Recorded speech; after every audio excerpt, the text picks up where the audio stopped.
누가복음 3장 21절에서 22절 두 절입니다. 말씀의 제목은 하늘이 열리게 하는 세례의 기도입니다. 오늘 우리가 읽은 본문은 예수님이 세례를 받으시는 장면입니다. 예수님이 세례를 받으실 때 하늘이 열렸다. 정확하게는 21절을 보십시오.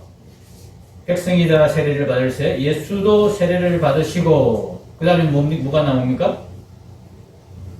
기도하실 때에 세례를 받으시고 기도하실 때에 어떻게 됐다고요? 하늘이 열렸다. 단순히 세례만 받으신 게 아니고 세례를 받으시고 기도하셨다.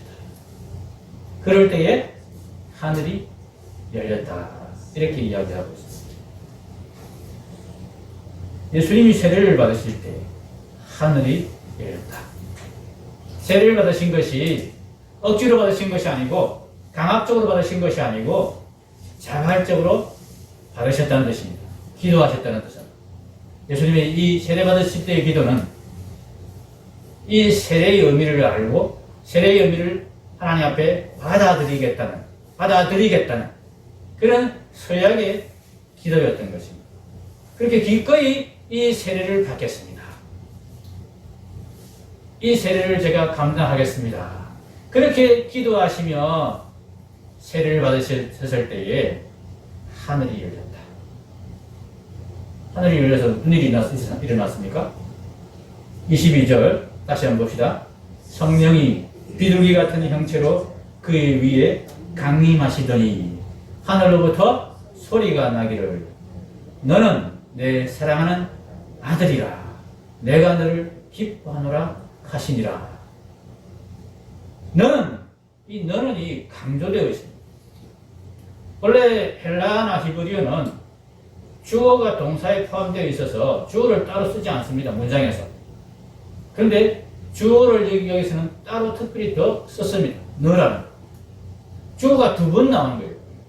바로 너는 이런 식으로 너를 강조한 겁니다. 바로 너는 내 사랑하는 아들이다. 바로 네가 내 사랑하는 아들이다. 바로 너를 내가 기뻐한다. 이렇게 하나님께서 하늘이 열리면서 하나님이 소리를 치시는 기뻐하시며 소리를 치시는 그런 장면이 예수님께서 세례를 받으시고 기도하실 때에 나타났습니다. 이와 비슷한 장면이 또 있습니다. 예수님의 세례 상황과 비슷한 사건이 또 있습니다. 변화산 이야기입니다. 9장으로 한번 넘어보시죠. 이 부분은 표시해 놓고요. 자, 9장으로 몇 장만 넘겨서 누가복음 9장 28절부터 36절까지 내용입니다. 오늘 본문을 짧게 읽었으니까 이 부분도 한 번 더 같이 한번 읽어보면 좋겠습니다. 누가복음 9장 28절에서 36절까지 같이 읽겠습니다. 이 말씀을 하신 후 8일쯤 되어 예수께서 베드로와 요한과 야고보를 데리고 기도하시러 산에 올라가사 여기 뭐하러 가셨다고 그랬습니까? 기도하시러 산에 올라가셨다.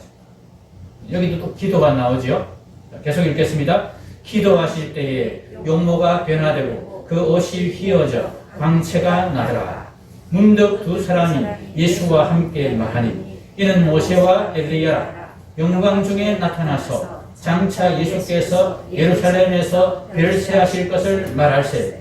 베드로와 및 함께 있는 자들이 깊이 졸다가 온전히 깨어나 예수의 영광과 및 함께 선 두 사람을 보더니 두 사람이 떠날 때에 베드로가 예수께 여짜오되 주여 우리가 여기 있는 것이 좋사오니 우리가 초막셋을 짓되 하나는 주를 위하여 하나는 모세를 위하여 하나는 엘리야를 위하여 하사이다 하되 자기가 하는 말을 자기도 알지 못하더라. 이 말할 즈음에 구름이 와서 그들을 덮는지라. 구름 속으로 들어갈 때에 그들이 무서워하더니 구름 속에서 소리가 나서 이르되 이는 나의 아들 곧 택함을 받은 자니 너희는 그의 말을 들으라 하고 소리가 그침에 오직 예수만 보이더라. 제자들이 잠잠하여 그 본 것을 무엇이든지 그때에는 아무에게도 이르지 아니하니라. 아멘. 이 상황을 제자들이 그 당시에는 무슨 일인지 몰랐습니다. 나중에는 알고 이 상황에 대해서 충분히 설명을 해주고 있습니다. 이 상황을 어떤 상황으로 우리가 봐야 됩니다. 구름 속에서 똑같은 소리가 나왔어요. 이는, 여기도 마찬가지 인언이 강조되었습니다. 바로 이 사람이 내 아들이다. 곧 택함을 받은 나의 아들이다. 너희는 그의 말을 들으라. 앞에는 내가 너를 기뻐한다. 내가 이 사람을 기뻐한다. 그렇게 선언해 주셨는데 여기에서는 너희는 그의 말을 들으라. 이렇게 말씀하십니다. 이 말의 의미가 뭐냐? 예수님의 왕권을 하나님께서 선포하신 것입니다. 바로 이 사람이 바로 네가 나의 왕위를 이을 나의 왕이 계승자다. 이렇게 선포해 주신 것입니다. 이 사람이 왕이니까 너희는 왕의 말을 들어야 된다. 이렇게 지금 말씀하고 계시는 것입니다. 예수님이 왕이 아니십니까? 예수님이 하나님 아들 아닙니까? 근데 세상스럽게 하나님께서 이렇게 예수님을 왕으로 그렇게 선포를 하시고 예수님이 왕인 것을 막 기뻐하시면서 그렇게 소리를 치십니까? 사실은 예수님을 향하여 소리치신 것이 아닙니다. 우리를 대표한 사람으로서 우리의 대표자인 예수님을 향하여서 하나님이 소리치신 것입니다. 그 예수님의 뒤를 따라서 우리가 똑같이 그 예수님의 뒤를 따라서 그런 자리에 하나님이 기뻐하시는 왕의 자리에 오를 것을 하나님이 바라보시면서 그렇게 소리치며 기뻐하신 것입니다. 근데 그 자리가 어떤 자리입니까? 어떤 순간입니까? 세례를 받으시며 기도하실 때. 기도하며 세례를 받으실 때입니다. 변화산, 오늘 변화산 다시 9장에 보면 변화산의 상황도 어떤 상황입니까? 기도하시는 상황입니다. 근데 이 기도가 무슨 기도예요? 무슨 기도예요? 이 무슨 기도냐 하는 것을 알려주는 말씀이 31절입니다. 9장, 누가복음 9장 31절 같이 다시 읽겠습니다. 영광 중에 나타나서 장차 예수께서 예루살렘에서 펼시하실 것을 말할세. 기도 중에 두 사람이 나타났습니다. 모세와 엘리야가 나타났습니다. 나타나서 예수님을 응원하는 것입니다. 예수님과 함께 예수님 결정 잘하신 것입니다. 힘드시지만 정말 저희도 박수를 치며 응원하겠습니다. 이런 이야기를 지금 하고 있는 것입니다. 그런데 예수님이 뭘 하셨기 때문에 자, 31절을 앞에 자막을 보십시오. 앞에 보시면 공동번역을 제일 자세하게 잘 해놨습니다. 한번 31절 공동번역을 같이 한번 읽겠습니다. 영광에 쌓여부터 영광에 쌓여 나타난 그들은 예수께서 멀지 않아 예루살렘에서 이루시려고 하시는 일, 곧 그의 죽음에 관하여 예수와 함께 이야기를 나누고 있었다. 아멘. 예수님의 죽음에 관하여 이야기를 나누고 있는 사람들은 예수님을 포함하여 세 사람입니다. 모세, 엘리야, 예수님. 그런데 그 앞에 예수님이 이루시려고 하시는 일, 이것은 예수님이 혼자 결정하시고 하나님께 기도로 고백하고 확인하고 다짐했던 그런 일입니다. 예수님이 지금 변화산에 올라가신 시점이 언제냐 하면은 십자가를 지러 예루살렘으로 향하셔 내려가시는 바로 그 시점입니다. 근데 바로 조금만 있으면 십자가를 져야 되는 그 시점입니다. 제자들은 예수님 그러면 안 됩니다. 십자가 지시면 안 됩니다. 예루살렘에 가셔서 왕위에 오르셔야 됩니다. 세상의 왕이 되셔야 됩니다. 하나님 나라의 왕이 아니고 세상의 왕이 되라고.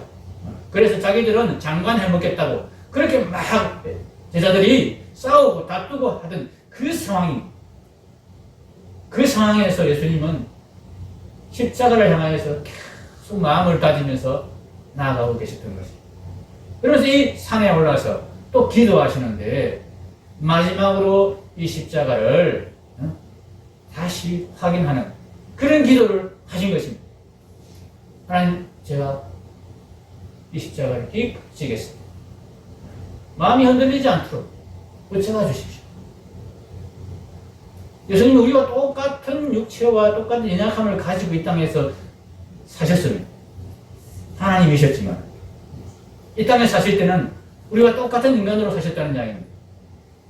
그리고 십자가를 생각할 때마다 마음이 위축되지 않을 수 없었고 그것이 힘들게 느끼지 않을 수 없는데 그때마다 예수님이 이렇게 기도로 마음을 다잡으신 거예요. 첫 번째 시작할 때 공생애를 시작할 때부터 예수님은 세례로서 십자가의 길을 가겠다고 하나님 앞에 서약을 하시는 겁니다. 3장으로 다시 넘어오면요. 예수님께서 이 세례를 받으신 그 장면이 바로 이 베나산에서 기도하시면서 기꺼이 십자가를 지겠습니다. 그렇게 다짐하는 그 기도의 장면과 사실상 내용상으로 똑같은 장면이라는 이야기입니다. 예수님은 십자가를 가리켜서 내가 받을 세례라고 스스로 그렇게 말씀하시기도 하셨습니다. 내게는 받을 세례가 있다. 내가 받을 세례는 바로 십자가다. 그렇게 말씀하셨습니다. 세례 요한이 예수님께 세례를 안 주려고 그랬습니다. 예수님이 세례를 받으실 필요가 뭐 있습니까? 제가 예수님께 세례를 받아야 되는데요. 그랬을 때 예수님이 아니다. 내가 세례를 받는 것이 하나님의 의를 이룹니다. 하나님이 이 일을 위해서 나를 보내셨다. 나는 세례를 받아야 된다. 그러시면서 세례를 받으신 거예요. 그 말은 이 세례가 단순히 그냥 물에 잠겼다가 나오는 그런 의미가 아니고 십자가를 지켰습니다. 기꺼이 하나님 앞에 내가 죽기까지 복종하는 그 길을 가겠습니다. 그 다짐을 세례로서 하나님께 올려드린 것입니다. 그 예수님이 십자가를 세례를 받고 올라오시면서 기도를 하실 때 무슨 내용의 기도를 하셨겠습니까? 그러니까 하나님, 이 세례 제가 달게 받겠습니다. 끝까지 이 세례 부인하지 아니하고 십자가까지 계속 달려가겠습니다. 그렇게 다짐하며 세례를 받고 올라오실 때에 하나님이 어떻게 하셨습니까? 하늘에서 소리를 치신 거죠. 바로 이 사람이다. 바로 너다. 바로 네가 내 아들이고 나의 왕위를 이어받을 왕이 됐을 것이다. 여러분 21절 21절 다음에 누가복음 3장 21절 21절 다음에 뭐가 나옵니까? 예수님의 족보가 나옵니다. 이 족보가 마태복음에서 나온 족보하고 완전히 다릅니다. 그 족보의 마지막이 뭡니까? 38절 누가복음 3장 38절 같이 읽겠습니다. 그 위는 에노스요, 그 위는 셋이요, 그 위는 아담이요, 그 위는 하나님이십니다. 족보의 시작이 누구십니까? 하나님.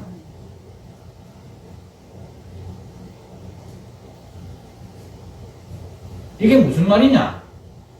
하나님이 하늘에서 소리를 치시면서 내 아들이다! 내가 너를 기뻐한다! 소리를 치는 그 장면에 뒤에 왜 누가라는 성경을 기록한 성령에 감동된 이 사람이 이 족보를 이렇게 기록했느냐? 예수님이 하나님의 왕권을 이어받은 왕이다. 하나님이 이 세례 장면에서 예수님에게 그 왕권을 확실하게 인정하셨다, 선포하셨다. 그 이야기를 하고 있는 것입니다. 하나님이 누구에게 왕위를 주십니까? 누구를 왕으로 인정하십니까? 누구를 왕으로 삼기를 기뻐하십니까? 바로 세례받는 자들, 십자가를 지는 자. 이 세례의 장면에서 기도가 나옵니다. 이 장면이 하나님께서 예전에 이미 말씀하신 그 장면입니다. 하나님께서 우리를 기뻐하십니다. 예수님 우리의 대표자죠. 예수님을 기뻐하시는 것을 통해서 너희도 이런 예수의 뒤를 따를 때에 내가 너희를 기뻐할 것이다. 그렇게 말씀해 주시는 것입니다. 하나님은 우리를 기뻐하시며 만나주시는 자리가 어떤 자리냐? 바로 번제의 자리입니다. 번제의 자리. 정확히는 번제물을 올려놓고 기도하는 자리입니다. 제가 여러분에게 제사의 순서에 대해서, 제사의 그 차례에 대해서 좀 몇 번 말씀드렸죠. 그죠? 번제물을, 제사가 단지 제물을 이렇게 잡아서 태워드리거나 혹은 바쳐드리거나 그걸로 끝나는 그런 형식이 아니라고. 제의가 아니라고. 거기 예배가 있었다고. 찬송이 있었고 기도가 있었고. 제물을 잡아서 특히 이제 번제가 가장 많이 드려지는 제사 아닙니까? 아침 저녁으로 항상 번제는 드려졌습니다. 그래서 그걸 상번제라고 그러죠. 항상 드리는 번제라 해가지고 상번제. 매일같이 2번은 꼭 드렸습니다. 그리고 특별히 절기 때마다 드리고 또 안식일마다 드리고 월 초마다 드리고 따로 드렸습니다. 근데 그것들 외에 매일 2번씩은 꼭 번제를 드렸습니다. 우리는 일주일에 한 번씩 예배 드리는 거 너무 자주 드린다고 귀찮다고 한 번씩 빼먹고. 요즘은 저희가 이제 코로나 때문에 격주를 예배 드리기로 했는데, 그래서 은근히 좋으신 분도 있죠. 그러신 분은 없으실 걸로 겉으로만 그러신 줄로 믿습니다. 근데 실제로 많은 분들이 코로나 때문에 그냥 교회 안 가서 마음이 편하고 좋다 그러신 분들이 있더라 하는 이야기를 들으면 참 마음이 씁쓸합니다. 근데 매일같이 드리는 번제가 3번제가 있었습니다. 그 번제 중에 기도의 자리가 어떤 장면이냐 하면요, 번제물을 잡습니다. 잡아서 피를 흘려서 제단 위에 먼저 피를 제단 밑에 뿌리고, 그리고 번제의 고기를 다 각을 떠서 잘라서 네모나게 잘라서 그 번제물의 고기를 번제단 위에 올려놓습니다. 그런 다음에 번제단에 준비된 불을 가지고 그 불에 향을 붙여서 성전 안에 제사장이 그 향을 가지고 성전 안에 들어가고, 이 번제물을 살라서 하나님께 드리기 전에 먼저 하나님 앞에 향을 사르러 들어갑니다. 이 향을 사르는 이 장면이 기도의 장면. 우리가 누가복음 1장에 봤죠? 1장에 다시 1장을 한번 가보십시다. 1장에 8절을 보면은 마침 사가랴가 그 반열의 차례대로 하나님 앞에서 제사장의 직무를 행할새 제사장의 전례를 따라 제비를 뽑아 주의 성전에 들어가 분향하고, 모든 백성은 그 분향하는 시간에 밖에서 기도하더니, 이렇게 되어 있죠. 요 장면입니다. 요 장면. 번제물을 올려놓고 이 향을 사르는 제비를 뽑은 제사장이 안에 들어가서 향을 사르며 기도를 하는 것입니다. 그때 모든 백성들이 함께 밖에서 기도했다. 자, 기도의 시간이 기도의 순서가 어떤 순서였느냐 하면은, 기도의 자리는 하나님 앞에 내 목숨을 하나님 내놓습니다. 하나님 마음대로 하시옵소서. 하나님 뜻대로 하시옵소서. 이 고백이 기도인 것입니다. 거기서 하나님이, 자, 출애굽기 29장 41절 여기 있습니다. 찾지 마시고 같이 읽겠습니다. 이는 너희가 대대로 여호와 앞 회막문에서 늘 드릴 번제라. 내가 거기서 너희와 만나고 네게 말하리라. 아멘. 번제를 드리는 그 자리에서 만난다 그 말씀이 번제 드릴 바로 드리는 그 번제단 그 말이 아니고 번제단에 제물을 올려놓고 이제 그 번제 제물을 드리는 그 상황을 마음으로 담아서 고백으로 하나님 앞에 드리는 그 기도의 자리. 성전 안에 들어가서 기도할 때 거기서 하나님 말씀을 주시고 만나주시고 생명을 이스라엘 백성에게 주시겠다. 그렇게 약속하신 말씀이 출애굽기 29장 42절의 말씀입니다. 그래서 성전에서 기도하면 하나님이 들으시겠다. 그렇게 하신 것입니다. 그냥 마구잡이로 성전에서 기도하라는 이야기가 아니고 이 상황과 이 고백을 담아서 기도할 때에 하나님이 기뻐하시면 만나주시고 복을 주신다, 들어주신다. 그런 말씀인 것입니다.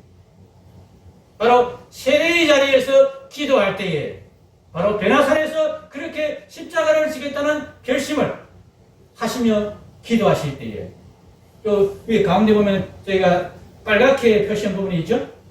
예수께서 멀지 않아 예루살렘에서 이루시려고 하시는 일, 이 이루시려고 하시는 이 표현에 동사가 두 개 사용되었습니다. 이루다는 동사하고 뭐뭐 하려는 의지를 가지다 하는 동사 두 개가 같이 섞어서 이 표현이 되었습니다. 예수님이 그렇게 하려는 의지와 결심을 가지고 계셨다. 그 결심으로 지금 기도하고 계셨다. 그런 뜻입니다. 그 상황에서 모세와 엘리야가 나타나서 예수님께 힘을 보탰다. 예수님께 또 감사를 드렸다. 그런 내용이 베나산의 내용이 되는 것입니다. 그 예수님을 향하여서 하나님은 기뻐하시며 네가 내 아들이다. 네가 왕이다. 나를 이어서 이 온 세상을 우주를 다스릴 자는 바로 너다. 이렇게 선포하시며 기뻐해 주셨던 것입니다.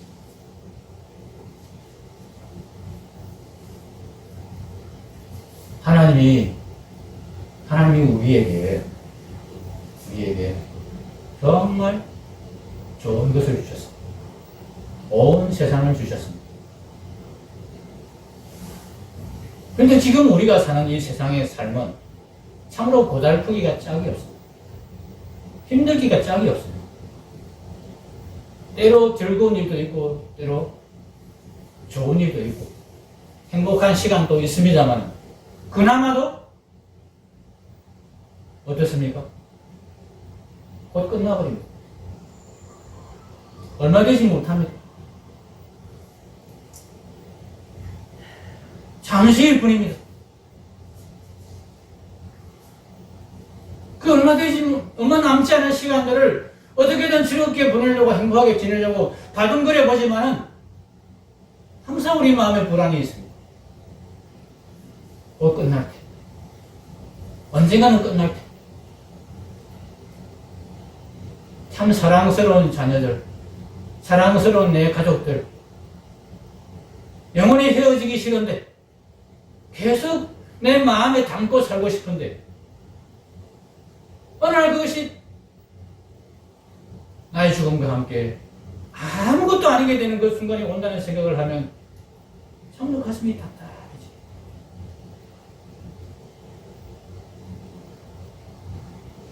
하나님은 왜 우리에게 좋은 것을 주셔놓고는 그 좋은 것을 영원히 누릴 영원히 누릴 수는 없게 하시는가? 영원히 누릴 그 자리는 확정적으로 쉬지 않았는가? 그럼 하나님께서 우리에게 주신 것들이 얼마나 귀한지요. 하나하나 우리가 곰곰이 따져보면요. 너무나 신기하고 너무나 놀랍습니다. 우리는 그게 당연한 것처럼 그냥 항상 누리고 항상 그걸 즐기고 그렇게 살아가지만은 실제로 우리가 그걸 한번 만들어내려고 우리가 그걸 만든다고 우리가 그걸 없는 것에서 아무것도 없는 상황에서 우리가 그걸 만들어내야 된다고 한번 생각해 보십시오. 얼마나 대단한 일인지. 여러분 스마트폰 사용하기가 참 쉽지 않죠? 그죠? 스마트폰 사용하는 법을 익히려면, 제대로 사용하려면, 많이 공부해야 되고 힘듭니다.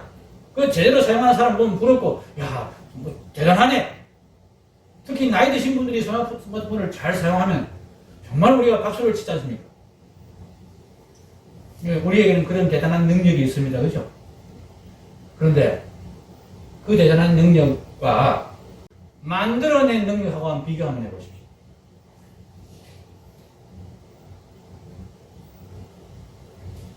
스마트폰을 잘 사용하는 것도 대단한 능력인데 스마트폰을 만들어낸 능력은 얼마나 대단하겠습니까?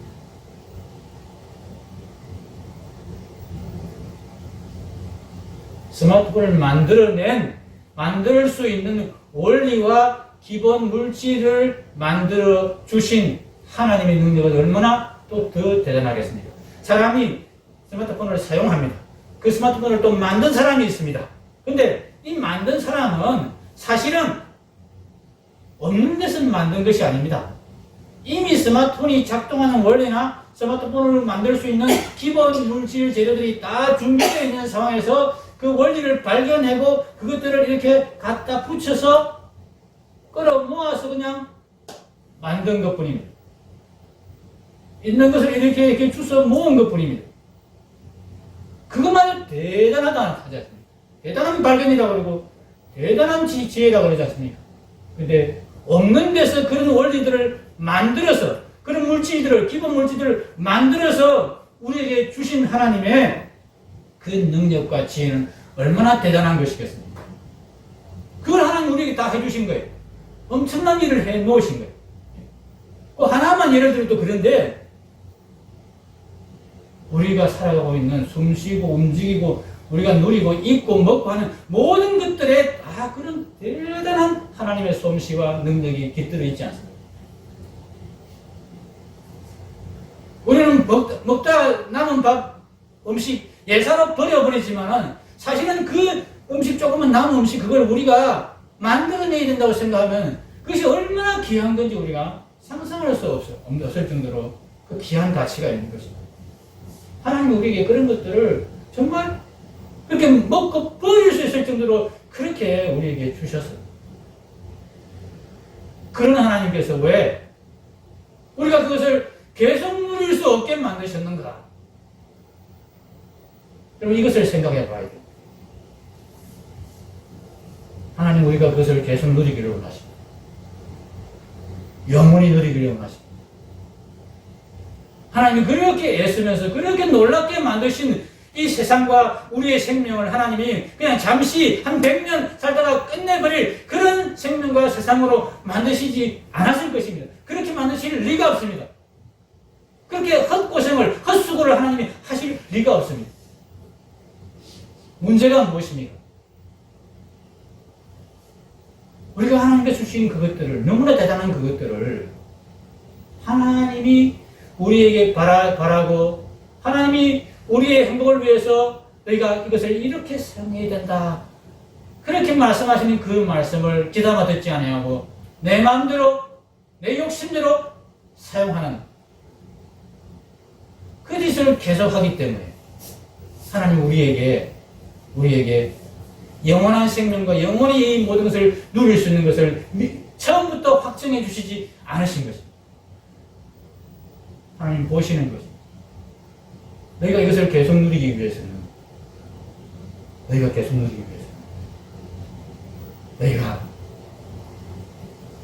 나를 만나고 있어야 돼. 이 모든 것을 주신 하나님이 계시다는 것을 언제나 잊지 말아야 돼.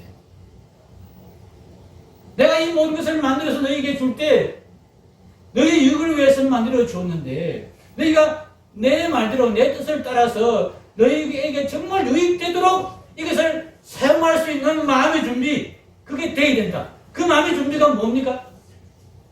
하나님께 순종하겠다는 것입니다. 다짐입니다. 하나님께 복종하겠다는 다짐입니다. 하나님이 쓰라고 하신 그대로 쓰고 하나님이 하지 말라고 이건 그렇게 쓰면 안 된다고 할 때는 당장 멈출 수 있는 그런 순종의 마음을 하나님은 우리에게 기대하시는 것입니다. 그런 훈련을 우리에게 하나님은 시키려고 하는 것입니다. 이 100년 정도 되는 이 인생의 기간 동안에 하나님 우리에게 바라는 건 그겁니다. 여기서 잘 먹고 잘 살려고 하나님 우리를 이 세상에 지금 보내셔서 이 100년의 짧은 기간 동안에 훈련을 시키는 것이 아닙니다. 인생이 참 짧습니다. 그래서 이 짧은 인생을 생각하면서 사람들이 두 가지 반응을 합니다. 아무리 발버둥 쳐봐야 인생은 그냥 아무것도 아닌 것으로 끝나는 거예요. 허무한 거예요. 아무것도 없어. 아무리 쌓아봐야 또 무너지고 그런 인생을 얼마나 아둥바둥 살아. 이쪽의 극단에 이르면 어떻게 됩니까? 자기 목숨을 스스로 끊습니다. 인생이 허무하다. 결국 아무것도 아니게 될 건데 뭐하러 우리 바둥거리면서 살까? 나는 계속해서 살아야 될 이유를 찾지 못해. 그러면 스스로 목숨을 끊습니다. 두 번째 부류가 있습니다. 인생은 짧아. 그리고 끝나고 나면 무엇이 있을지 아무도 몰라. 끝나면 그냥 끝인 거야. 아무것도 아닌 거야. 그러니까 이 짧은 인생 동안에 최고로 즐기고 많이 누리고 그렇게 사는 것이 제일 수준 맞는 일이에요. 어떻게든 많이 누리자. 어떻게든 즐기자. 그러면서 오직 즐기는 것에 인생 목표를 두는 그런 부류가 있습니다. 여러분 우리는 우리에게 주어진 이 인생을 어떻게 보아야 되고 이 인생이 어떤 인생이라고 여기며 살아야 됩니까? 하나님께서 우리에게 주신 이 100년의 인생은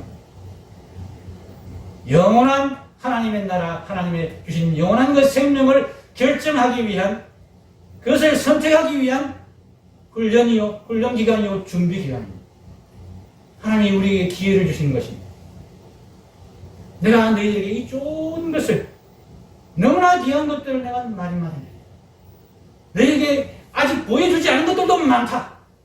근데 이미 보여주고 이미 너희가 누리고 있는 것만으로도 너희에게 충분히 보여줬다.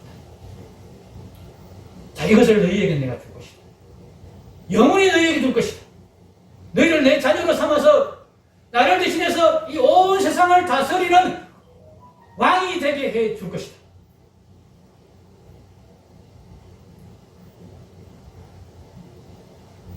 왕이 되기 위해서요. 하나님 나라의 왕이 되기 위해서. 영원히 이 세상을 다스리는, 영원히 생명을, 하나님 주신 생명을 가지고 이 세상을 누리고 다스릴 수 있는 그 왕이 되는 길에는 다른 조건이 필요 없습니다. 딱 하나의 조건이 하나님 주신 조건이 있습니다. 하나님께 복종할 것, 하나님께 순종할 것,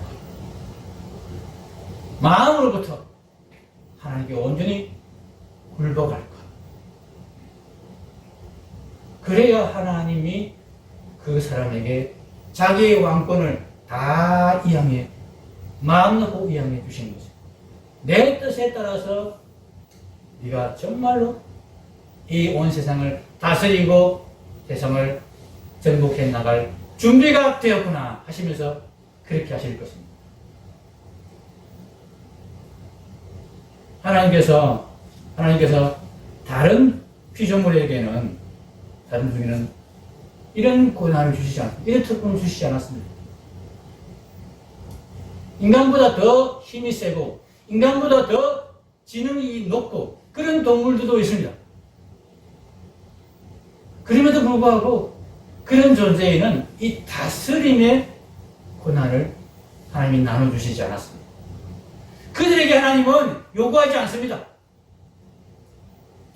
스스로 하나님 옆에 나와서 복종하는 이 믿음을 요구하지 않습니다. 하나님 뜻에 따르겠습니다. 나는 아무것도 아닙니다. 하나님이 내게 이 모든 것을 주셨기 때문에 내가 가지고 있는 것이고 누리고 있는 것이지, 하나님이 주시지 않았으면 나는 아무것도 아닙니다.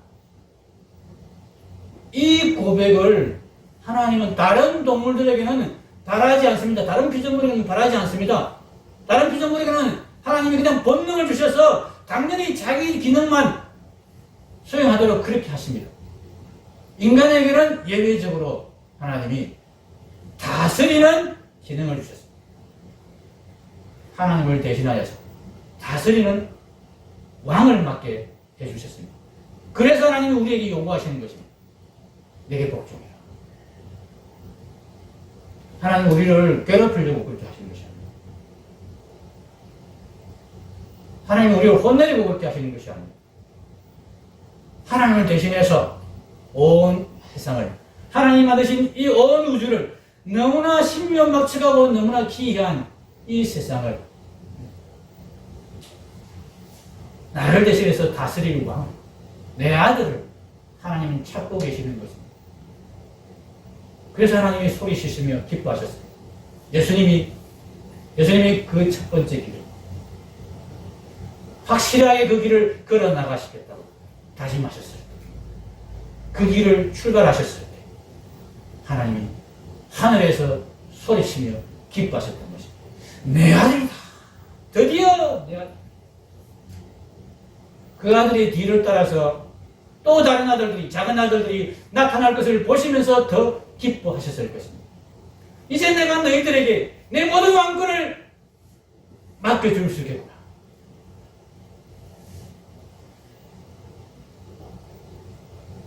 사랑하는 성도 여러분, 우리가 지금 살고 있는 이 인생은 정말 귀한 인생.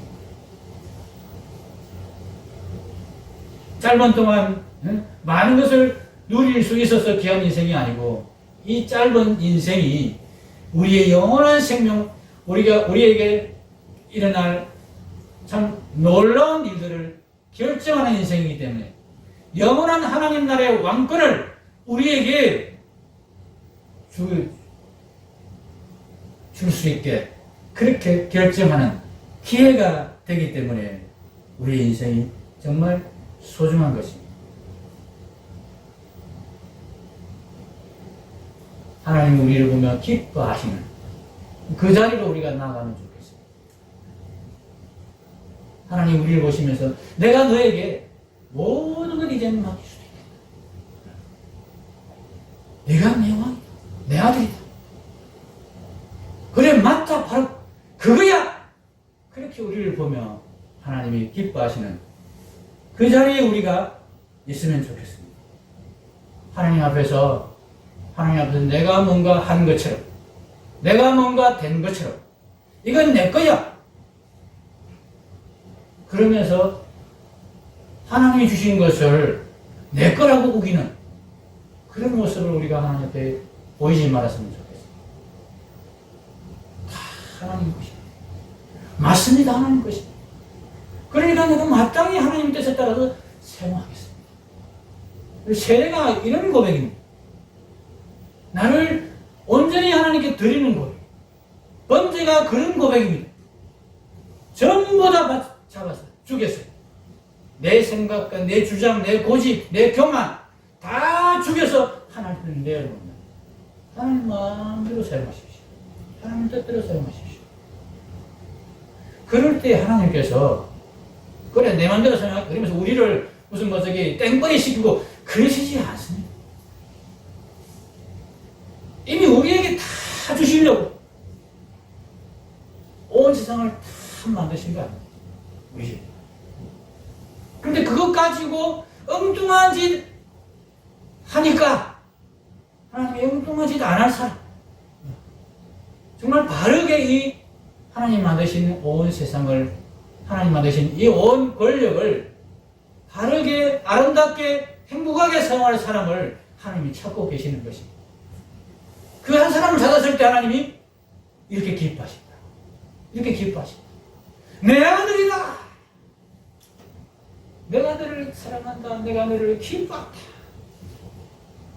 누가복음에서는 너라고 이렇게 표현되어 있습니다. 근데 마태복음에서는 너가 내 아들이다 이렇게 하지 않고 이 사람이 내 아들이다. 이 사람을 내가 기뻐한다. 누가복음에서는 예수님에 대해, 예수님이 직접적으로 예수님께 그 하나님의 기쁨을 표시해 주셨습니다. 마태복음에서는 사람들에게 선포하시는 것입니다. 기뻐서 둘 다 하셨다는 거죠. 우리가 이런 모습으로 하나님 앞에 나아갈 때 하나님이 우리에게 기뻐하신다고 표현하신 것입니다. 뿐만 아니라 사람들에게 온 세상에 우리를 기뻐하신다는 것을 나타내실 것입니다. 내가 내 아들이다. 건드리지 마라. 그렇게 하나님께서 세상에 선포하실 것입니다. 복을 받는 길이 바로 이것입니다. 내 걸 막 주장해서 챙겨서 복을 받는 것이 아니라 하나님께 다 드릴 때 맞습니다. 이게 다 하나님 겁니다. 하나님 주신 건 맞잖아요. 내가 있는 것 중에서 하나님 주신 거 아닌 게 도대체 뭐가 있습니까? 이 옷 내가 돈 벌어서 샀다고요? 아닙니다. 여기에 있는 물질이라든지 이 재료 이거 사람이 못 만듭니다. 하나님이 다 만들어 주신 겁니다. 그거 가지고 이렇게 그냥 짜깁기 한 번, 짜깁기. 인간이 한 거는 하나님 주신 것임을 알고 하나님이 은혜 주신 것임을 알고 하나님 뜻에 합당하게 하나님이 정말 우리의 행복을 위해서 주신 그 뜻대로 사용하겠습니다. 그렇게 하나님께 우리가 고백할 때 하나님 우리를 기뻐하시며 더 주시겠다. 아니 더 주시는 정도가 아니고 영원히 주시겠다. 그렇게 약속하셨습니다. 이 복을 우리가 받아야 되겠습니다. 기도하겠습니다.